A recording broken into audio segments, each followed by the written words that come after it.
Hi YouTube, greetings ladies and germs, and happy Tuesday to you all. Tonight I have another cardiac demo for you, and indeed a much shorter one than that Fibonacci sequence exercise that I went through yesterday.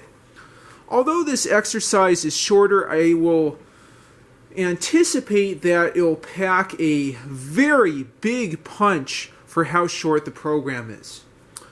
Tonight, I'm going to show you how you can use generative programming, indeed self-modifying code, to implement indirect addressing on our cardiac paper computer.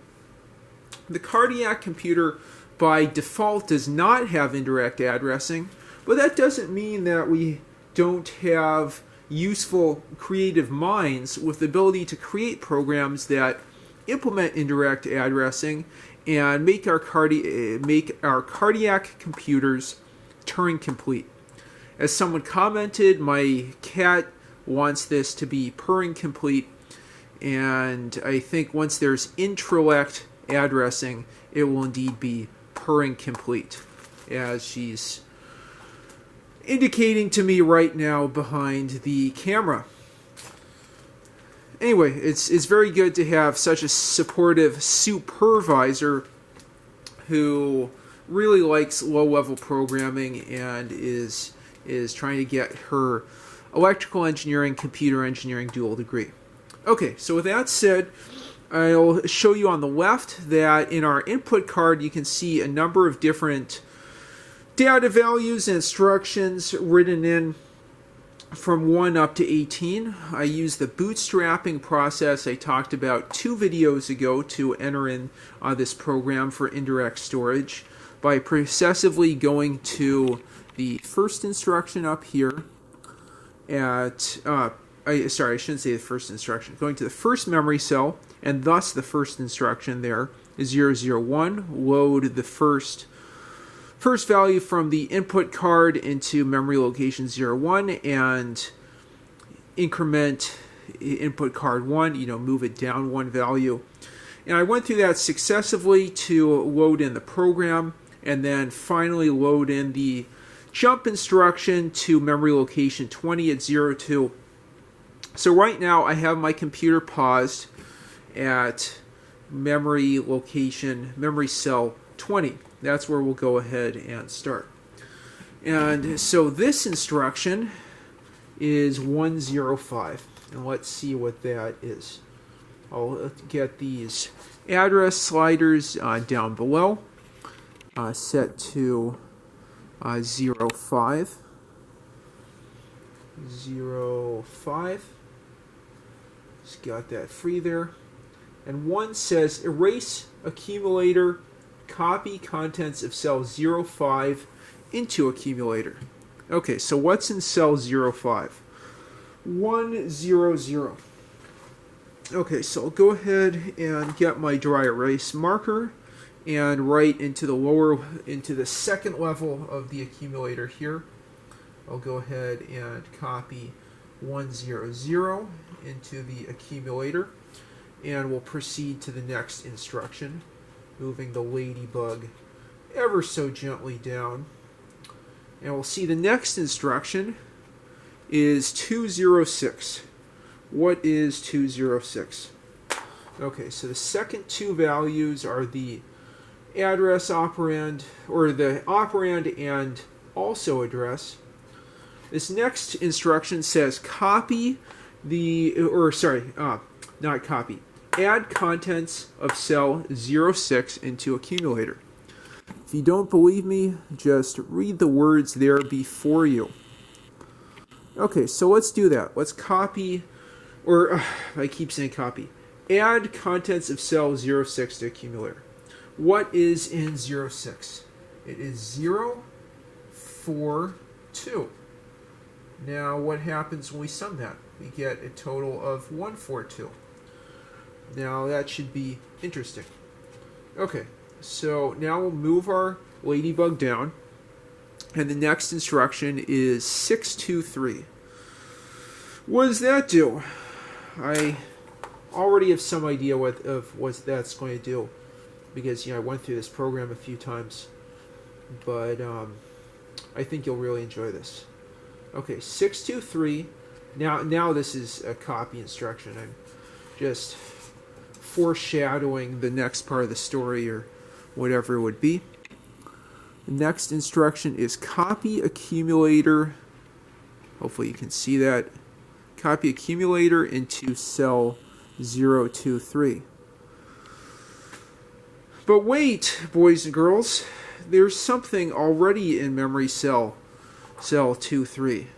Guess what? I'm going to modify it. This program is going to be a self-modifying piece of code. Okay, so let me go ahead and get my eraser to erase the PTE PROM, paper towel erasable programmable read-only memory.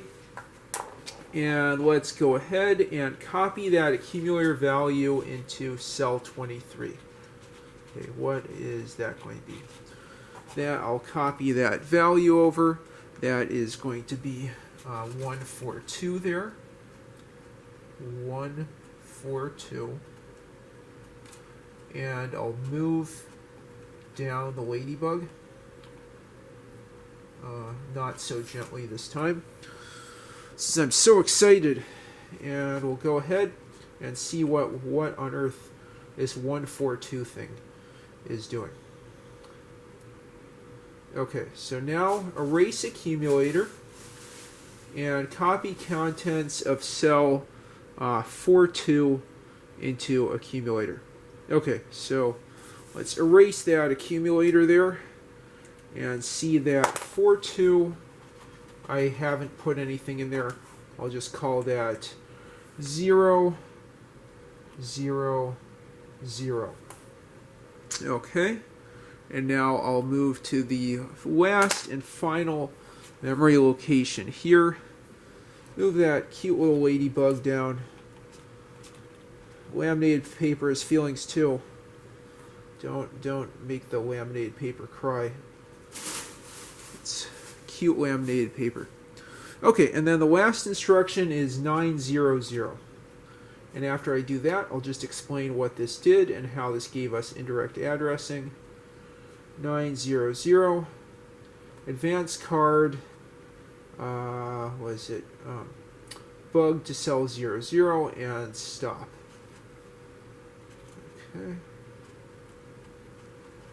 Okay, so we've just completed our program.